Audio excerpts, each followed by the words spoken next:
Hello everyone, higher level mathematics or abstract algebra मा हामीसँग आज न्यू टपिक छ, न्यू लेसन छ, that is ring theory.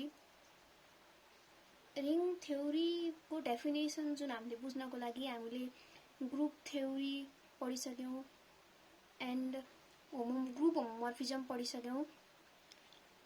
Ring theory भित्रको जति पनि टपिकहरु छ हामीसँग त्यो सबै चाहिँ ग्रुप थ्योरी एन्ड ग्रुप होमोमर्फिजमको डिफरेन्ट टपिकहरुको बेसमा चाहिँ डिफाइन्ड छ. सो रिङ थ्योरी जान्नको लागि फर्स्टमा हामीले के हेर्नुपर्छ, ग्रुप थ्योरी एन्ड ग्रुप होमोमर्फिजम चाहिँ राम्रोसँग बुझ्नुपर्छ.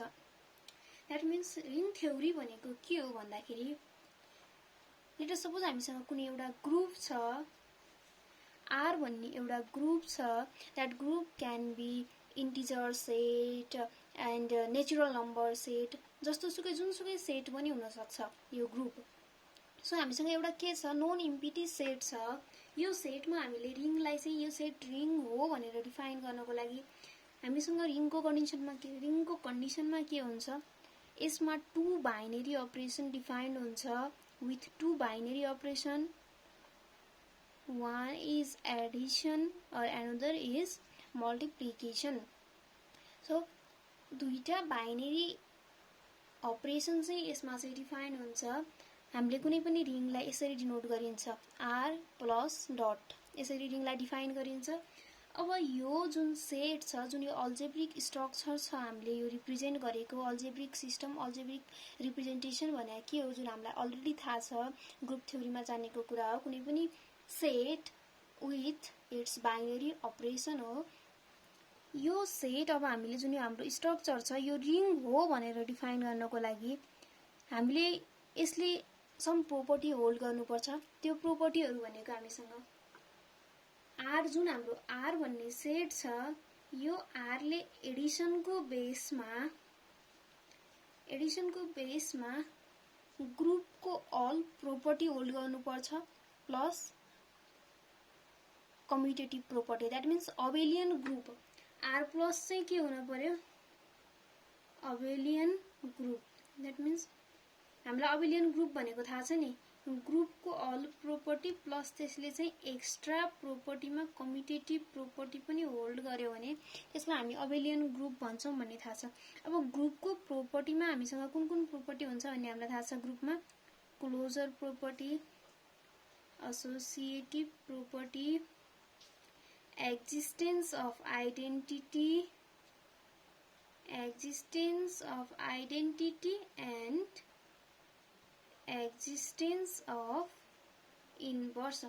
यति प्रोपर्टी होल्ड गर्यो भने कुनै पनि सेट चाहिँ त्यो के हुन्छ, विथ त्यसको चाहिँ रेस्पेक्टिभ जुन बाइनरी अपरेसन छ त्यसमा यति प्रोपर्टी होल्ड गर्यो भने त्यसलाई हामी ग्रुप भन्छौं. त्यो अल्जेब्रिक स्ट्रक्चर जुन छ त्यसलाई ग्रुप भन्छौं. एन्ड त्यसले एक्स्ट्रा वान कम्युटेटिभ प्रोपर्टी पनि होल्ड गर्यो भने त्यसलाई हामीले के भनिन्छ, अबेलियन ग्रुप. सो रिङ हुनको लागि यसले सबैभन्दा फर्स्टमा R ले प्लसको बेसमा चाहिँ यसले के गर्नु पर्यो, अबेलियन ग्रुपको प्रोपर्टी भेरिफाई गर्नु पर्यो. एन्ड R डटको बेसमा यो के हुनु पर्यो, सेमी ग्रुप हुनु पर्यो. सेमी ग्रुप भनेको पनि हामीलाई थाहा छ, यसले चाहिँ इफ कुनै पनि सेटले त्यसको बाइनरी अपरेसनको बेसमा closure property and associative property hold गर्छ भने देन हामी त्यसलाई सेमी ग्रुप भन्छौं भनेर हामीले सेमी ग्रुपको डेफिनेसन पनि अलरेडी हेरिसकेको छौं. सो R ले मल्टिप्लिकेसनमा चाहिँ के गर्नु पर्यो, closure and associative property verify गर्नु पर्यो.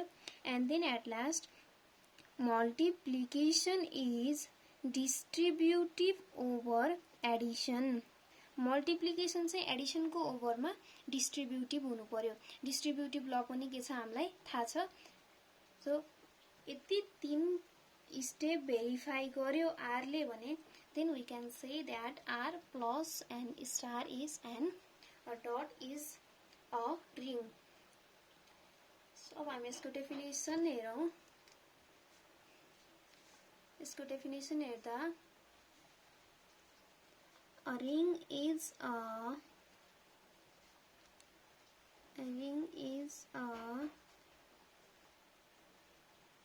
non-empty set R with two binary operation two binary operation plus and dot or plus and star पनि लेख्न सकिन्छ plus and dot that we call is as addition and multiplication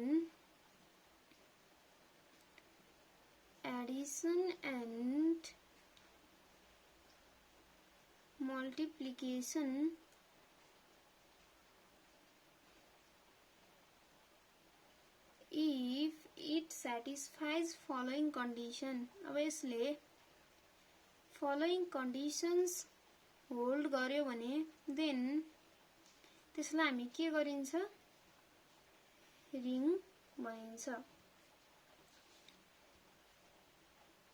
फर्स्टमा कुन property I already told R plus is an abelian group. R plus is an abelian group. Abelian group भन्ने बित्तिकै यसले अब abelian group मा कुन कुन property verify गर्ने भयो one is closure. Closure मा हामीलाई थाहा छ for all AB belongs to R there exists A plus B which is also belongs to R. Then associative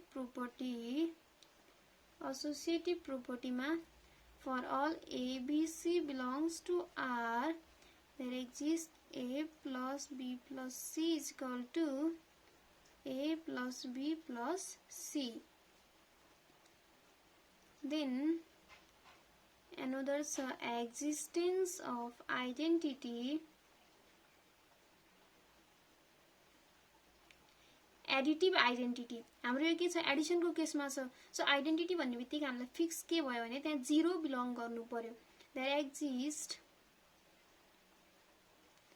0 belongs to R such that 0 plus R is equal to R plus 0 is equal to R sorry यो R मा चाहिँ हाम्रो any element हुन सक्ने भयो यसमा हामीले ए भनेर इन्क्लुड गर्दा पनि हुन्छ for all A belongs to are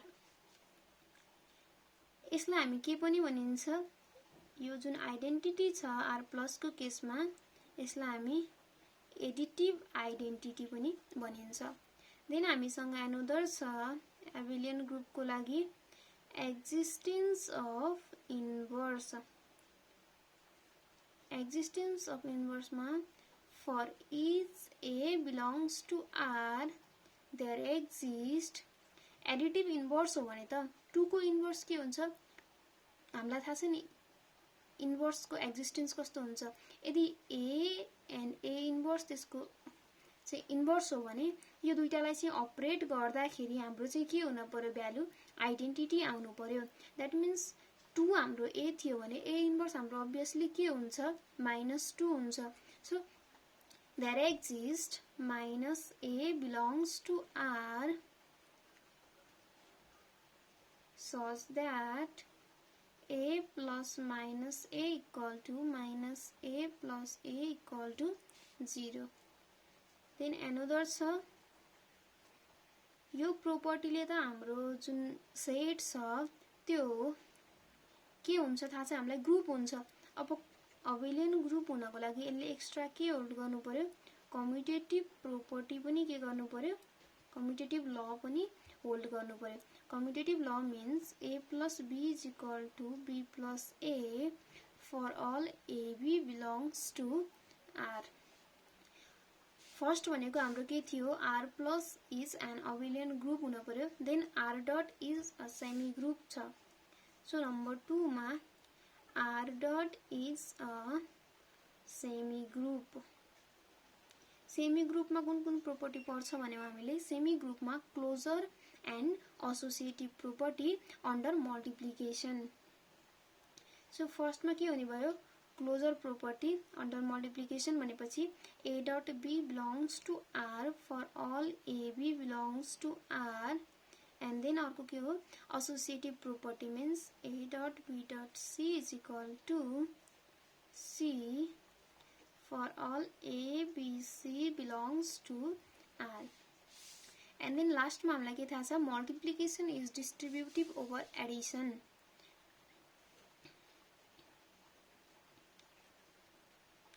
Multiplication is